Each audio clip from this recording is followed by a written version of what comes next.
inakamilika. Tango ekoki pour la kimia au Katia Ekolo Mobimba. Pour la paix, levons-nous. Pour la sécurité, mobilisons-nous. Des millions de morts, c'est trop. Plus de 20 ans d'incertitude, c'en est trop. Trop, c'est trop. Hommes, femmes et enfants périllent et périssent encore et encore. Ce matin, une attaque en Ituri a fait 57 morts. Des milliers de kilomètres de rivières ruissellent des larmes et des sangs de nos compatriotes meurtris sur le sol de nos ancêtres, aujourd'hui souillés. Trop, c'est trop. Il est temps. C'est pourquoi, prenant la mesure de la situation, j'ai décidé de proclamer l'état de siège sur toute l'étendue des provinces de l'Ituri et du Nord Kivu. Tanguzi Fweni, Tibajiankupana, Wakati inakamilika. Tango et Koki pour la Kimia au Katia Ekolo Mobimba. Tous derrière nos forces armées, gagnons la paix. Et oui, la paix se gagne. La paix à tout prix. Et Lunguna Fardesi la police, Bansol Lisanga Toteleme. Tolonga Namapinga.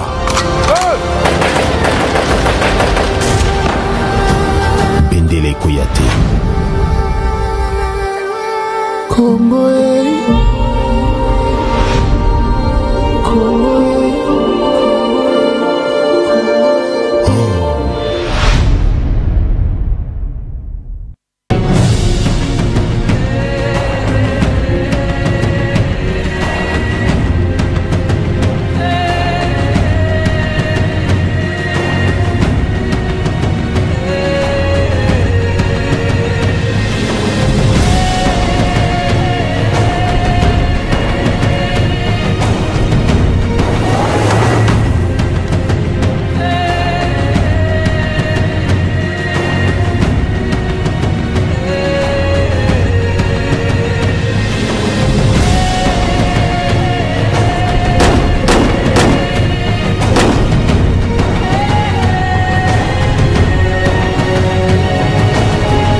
Bienvenue à cette édition du journal. À la une de l'actualité, tête à tête ce samedi au Mont Ngaliema entre Félix Tshisekedi et Joao Lourenço de l'Angola. Les deux chefs d'État ont certainement échangé autour du processus de Luanda en rapport avec la tension dans l'est de la République démocratique du Congo. Et sur le terrain, à Goma, au Nord Kivu, l'on annonce l'arrivée du contingent kényan qui devra combattre pendant 6 mois aux côtés d'autres nations contre les terroristes qui perturbent la quiétude des populations pendant plusieurs années. La presse congolaise en deuil, un féru de la presse en est allé. Kasongo Mwema Yamba Yamba, porte-parole du chef de l'État et président du conseil d'administration de l'agence congolaise de presse, journaliste à la radio-télévision nationale congolaise et à Radio France Internationale, Kasongo Mwema Yamba Yamba a tiré sa révérence à la clinique Ngaliema à l'âge de 70 ans. Que son âme repose en paix. Joao Lourenço, chef de l'État de l'Angola, a eu un tête-à-tête ce samedi avec Félix Tshisekedi, son homologue de la République démocratique du Congo, à Kinshasa, où il est arrivé ce samedi avant midi. L'entretien s'est déroulé au palais présidentiel du Mont Ngaliema. Le processus de Luanda, en rapport avec la situation sécuritaire à l'est de la République démocratique du Congo, a été passé au peigne fin. Médiateur désigné de l'Union africaine dans ce conflit, le président Lourenço a multiplié ces derniers jours des initiatives pour tenter de rapprocher Kigali et Kinshasa. Et comme annoncé, le contingent kényan est arrivé à Goma au Nord Kivu. Pendant 6 mois, le Kenya, qui doit assurer le commandement de la force régionale est-africaine, va aux côtés d'autres nations combattre les groupes armés en République démocratique du Congo. Papi Boaboui.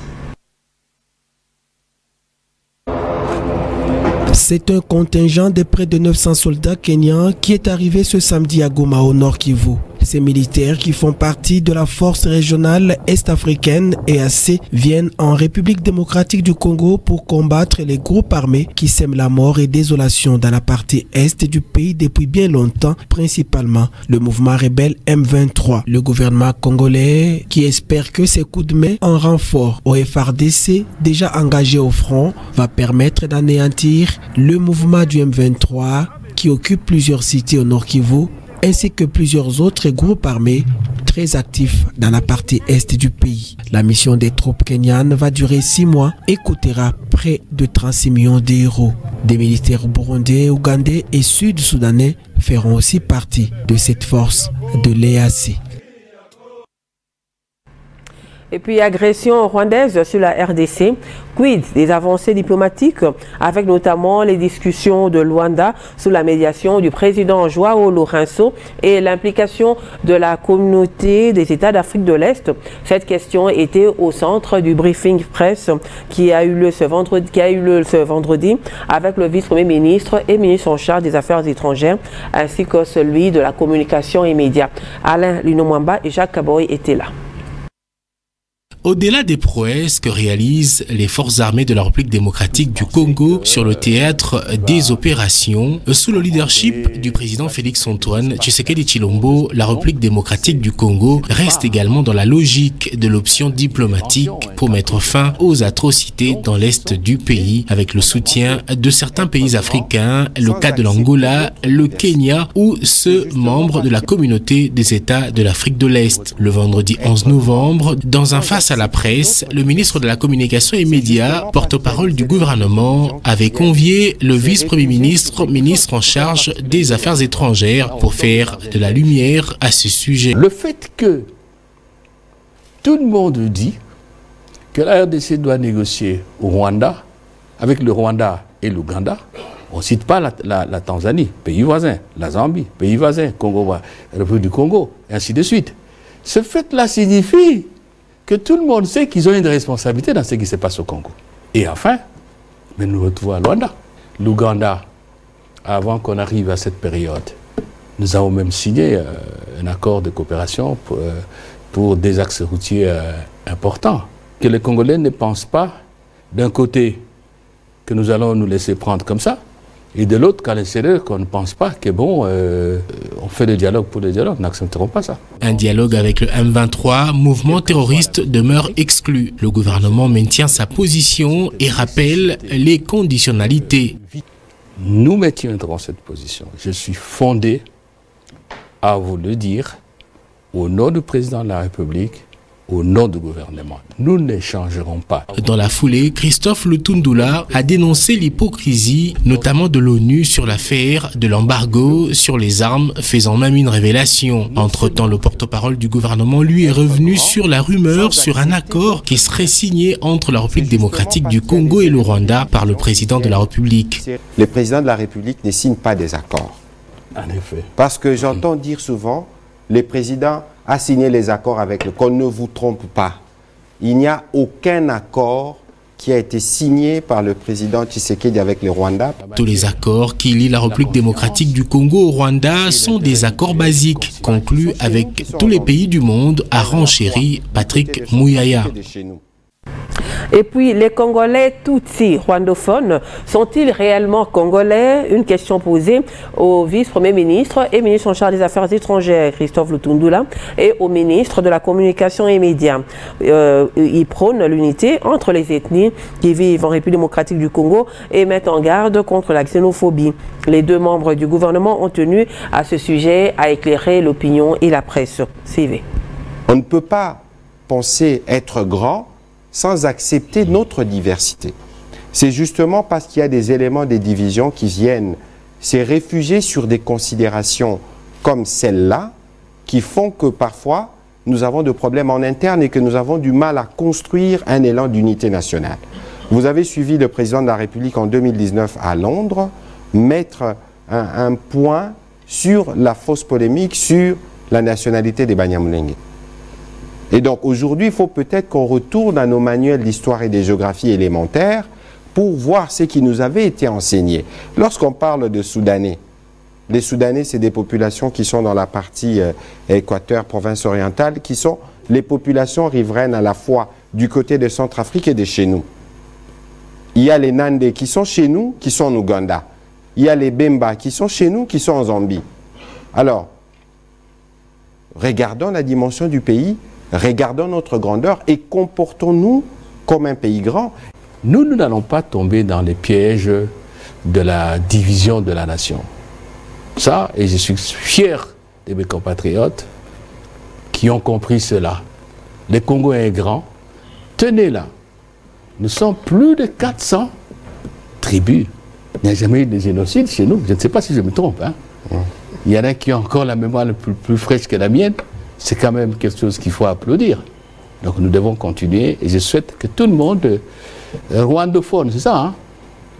Mais il y a des Tutsis qui parlent les Swahili, ils sont swahiliphones. Comme il y a d'autres tribus en RDC qui sont swahiliphones. Pourquoi particulariser rwandophone? Là, on tombe dans un piège. Dans un piège, et nos amis de l'autre côté, qui font passer ça pour la motivation légitimante de leur agression dans notre pays, ils sont tombés à côté de la plaque.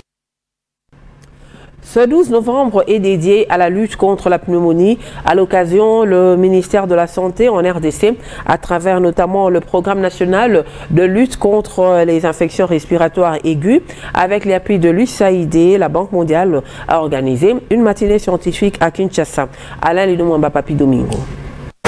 Selon les chiffres donnés en 2021 par l'UNICEF, un enfant meurt de pneumonie toutes les 39 secondes en République démocratique du Congo. Toujours en 2021, il a été signalé que près de 3 millions d'enfants de moins de 5 ans souffrent de cette maladie. Pour maîtriser ce fléau, lors de la 13e journée mondiale de la pneumonie, un plaidoyer avait été fait auprès des décideurs par les responsables du programme national de lutte contre les infections respiratoires aiguës PNIRA, c'est lui de rendre disponible de l'oxygène dans les institutions sanitaires. Les données qui sont publiées montrent qu'il y a 40 000 enfants de moins de 5 ans qui sont tués par cette maladie en une année. Et quand vous calculez 40 000 par an, ça vous fait pratiquement 5 enfants qui meurent chaque heure de la maladie qu'on appelle la pneumonie. Donc c'est quelque chose qu'il ne faut pas accepter. Nous avons des problèmes au pays, c'est que pour prendre en charge cette maladie, il nous faut des médicaments. Le médicament clé, c'est l'amoxicilline, dont la disponibilité reste encore faible. Ce samedi 12 novembre, à l'occasion de la 14e édition, la question a été évoquée au cours d'une matinée scientifique organisée à l'occasion. Et les nouvelles sont bonnes. Par rapport au manque d'oxygène qui sévissait depuis quelques années, maintenant là, la République avance mieux parce qu'on a placé au moins des usines de production d'oxygène dans au moins 11 DPS.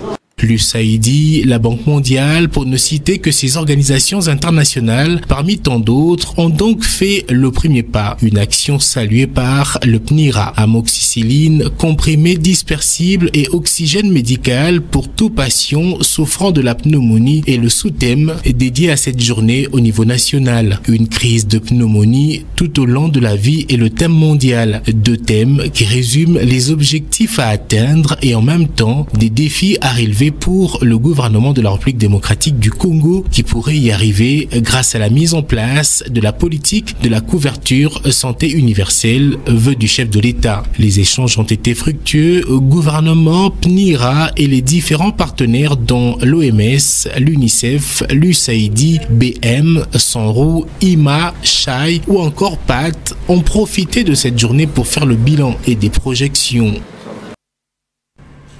Parlons à présent du vitiligo, qui est une maladie qui dépigmente la peau. En République démocratique du Congo, elle ne figure pas sur la liste des maladies reconnues, mais plusieurs personnes en souffrent. Quelle est l'origine de cette maladie, parfois taxée de mystérieuse? Tentative de réponse dans ce reportage de Papi Waboui, Sephora, Mazui, Vika et Papi Domingo.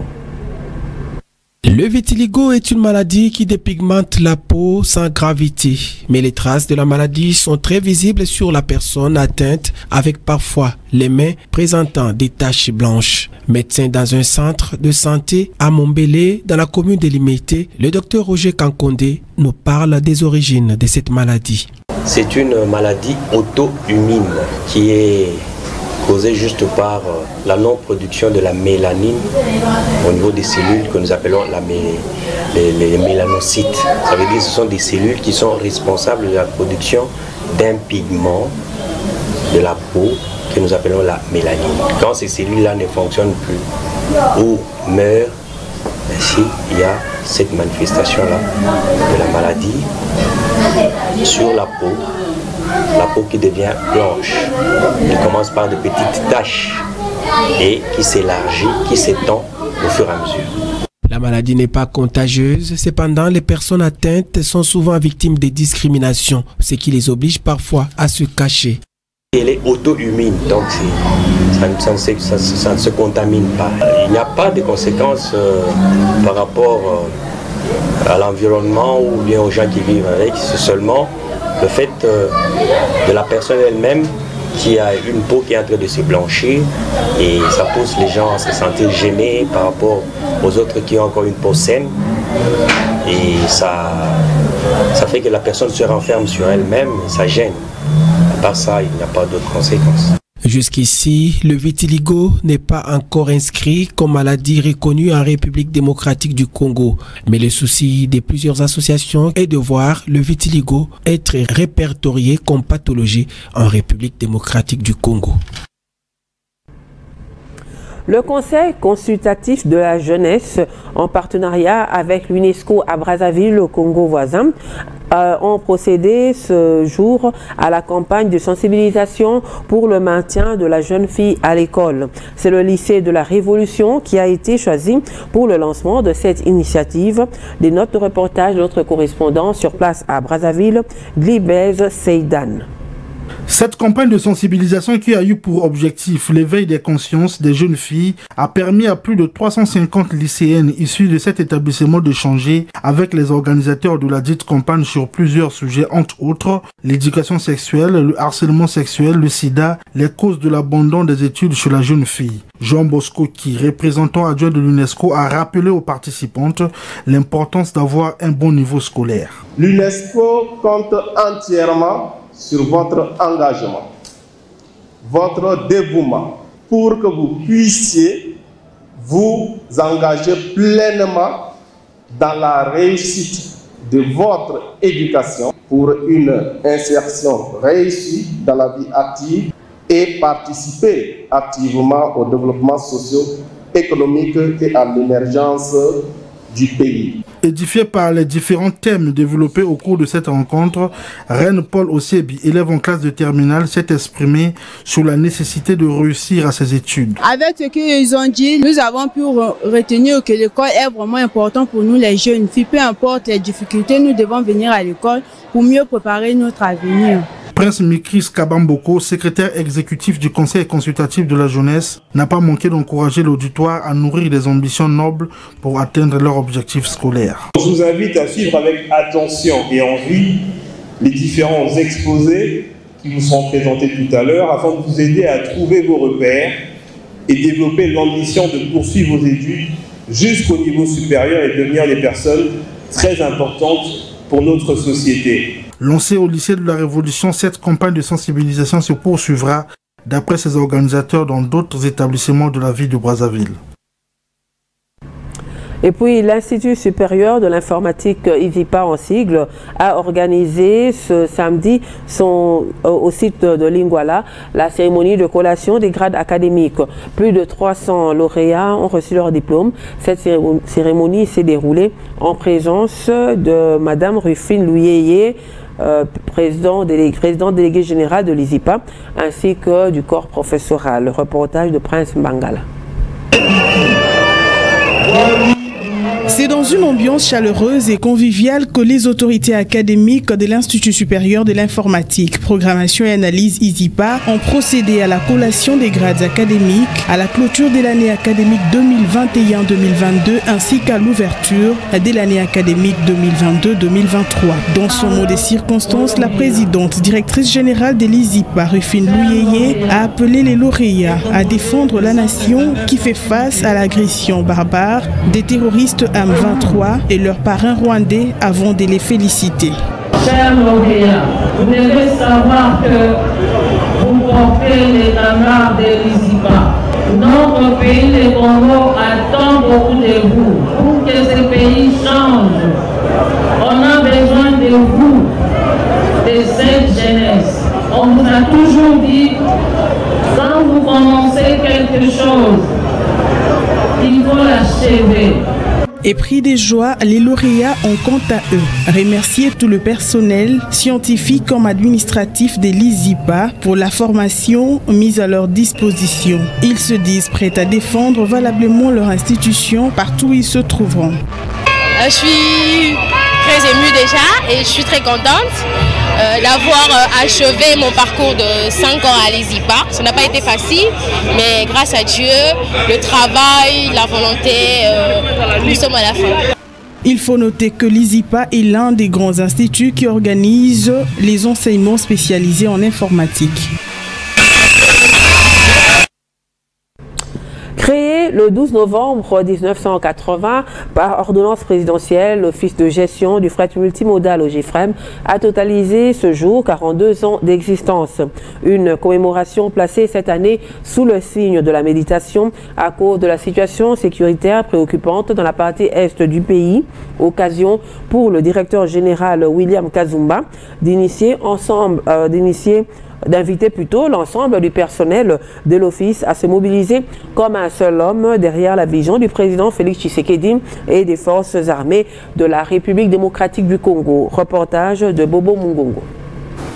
En ce jour mémorable où cet anniversaire est placé sous les signes de la méditation à cause de l'insécurité et des atrocités que connaissent les populations de la partie est du pays et des troubles sociaux dans les grands Bandundu. J'invite l'ensemble de notre personnel à se mobiliser comme un seul homme derrière la vision du président de la République et sa volonté d'instaurer la paix et la sécurité sur l'ensemble du territoire national d'une part, et d'autre part, de soutenir sans réserve la montée en puissance de nos forces armées sur tous les fronts. Par la même occasion, je remercie le personnel de l'OGFREM pour les efforts qu'il ne cesse de fournir afin de consolider la paix sociale chèrement acquise au sein de notre office, qui du reste constitue le socle de la vision managériale de la direction générale actuelle axée sur la justice sociale, l'équité, le respect de prescrits et procédures en matière de gestion des ressources humaines, l'accroissement de la productivité, les investissements dans les infrastructures d'appui à l'assistance aux chargeurs, l'amélioration des conditions socio-économiques du personnel, l'amélioration des conditions du travail et le reversement des excédents budgétaires significatifs au compte du Trésor public. À l'aube de cette 43e année, je vous exhorte à prendre conscience et de vous ranger en ordre de bataille dans le but d'affronter les défis majeurs qui nous attendent, de sorte à matérialiser ensemble les projets prioritaires qui seront retenus dans les prévisions budgétaires exercice 2023. Et pour finir cette page noire, le porte-parole du chef de l'État et président du conseil d'administration de l'agence congolaise de presse a rendu l'âme ce samedi à Kinshasa. Tarsis Kasongomema Yamba était aux urgences à la clinique Galima, âgé de 70 ans. Ce professionnel de médias était aussi journaliste à la radio-télévision nationale congolaise ainsi qu'à Radio France Internationale. La rédaction de Digital Congo présente ses condoléances à toute sa famille biologique ainsi qu'à la famille communicationnelle de la RDC. Fin de ce journal, merci de l'avoir suivi.